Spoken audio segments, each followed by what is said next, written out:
सांगली येथे श्रीराम कथा व नामकीर्तन सोहळा आज ध्वजारोहणाने प्रारंभ झाला आहे।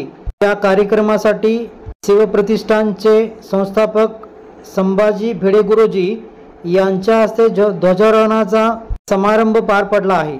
या प्रसंगी मनोहर काका सारडा, आमदार सुधीरदादा गाडगीळ, माजी पालकमंत्री सुरेश भाऊ खाडे, आमदार सत्यजित देशमुख, माजी नगरसेवक लक्ष्मण भाऊ नवलाई, राहुल डोपे पाटील, माजी आमदार राजे शिंदे, माजी महापौर दिग्विजय सूर्यवंशी, श्री गुरुनाथजी कोटणीस महाराज, शिवलिंग शिवाचार्य स्वामीजी, विनोद गोडावत, माजी नगरसेविका उर्मिलाताई बेलवलकर, सविताताई मदने, संगीताताई खोत, गीतांजलीताई डोबे पाटील, जनस्वराज पक्षाचे समितदादा कदम, रावसाहेब पाटील, कर्मवीर पतसंस्थेचे अध्यक्ष यांच्यासह इतर मान्यवर उपस्थित होते। पत्रकार गीता आंदोलकर, नवप्रसारण न्यूज सांगली।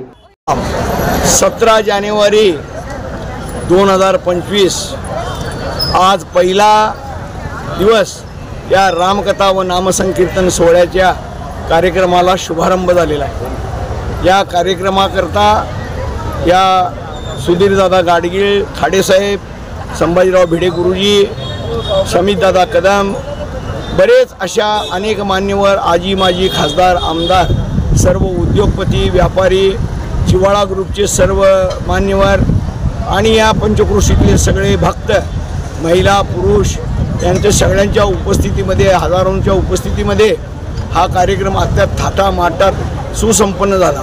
एक मंगलमय वातावरणामध्ये या ध्वजेचं पूजन झालं। वृंदावून आलेल्या ब्राह्मण 7 ब्राह्मणांच्या मुखातून मंत्रोपचार झाला आणि या मंत्रोपचारानंतर या ध्वजेचं पूजन करून विश्वासराव गवळी परिवाराचा हा यजमानाचा अधिकार होता। विश्वासराव गवळी आणि राम विश्वास दूत केंद्र यांच्या माध्यमातून आज ही प्रथम सुरुवात झालेली आहे। अनेक कार्यक्रम आता इथून सुरुवात होणार आहे। आज संध्याकाळी पहिलं कीर्तन होईल। उद्या सकाळी राम मंदिरपासून या मंदिरापर्यंत पुन्हा शोभायात्रा, कलशयात्रा निघेल। कलशयात्रेचं स्वरूप फार मोठं असल्यामुळे इथं भाविकांना एकच विनंती करतो, तुम्ही उद्याला कोणी घरात बसू नका। या कलशयात्रेमध्ये सगळेजण सामील व्हा। जय श्रीराम म्हणत या गोष्टीमध्ये या। आपण घरामध्ये अनेक प्रकारच्या पूजा करत असतो, ते पूजापेक्षाही या कलशयात्रेला फार मोठं महत्त्व आहे। त्यामुळे या सांगली जिल्ह्यातील परिसरातील सर्व मान्यवरांना विनंती करतो की आपण उद्याच्या कलशयात्रेत सामील होऊन इथं मंडपपर्यंत यायचं आहे। त्यानंतर दुपारच्या सत्रामध्ये आज कथेचा प्रारंभ होईल।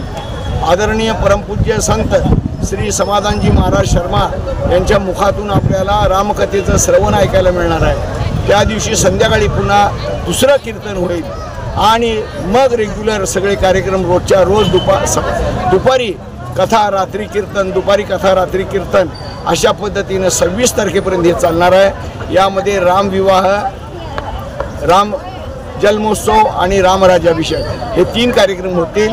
27 तारखेला अनेक या पंचक्रोशीतल्या आलेल्या सर्व वारकऱ्यांना घेऊन 15-20 हजार लोकांच्या मध्ये एक मोठी महादिंडी पुन्हा इथे निघणार आहे। त्या दिंडीमध्ये देखील सगळ्यांनी सामील व्हायचं आहे। काल्याचं कीर्तन होईल आणि त्यानंतर महाप्रसादाचा देखील आनंद सर्व भाविकांनी घ्यायचा।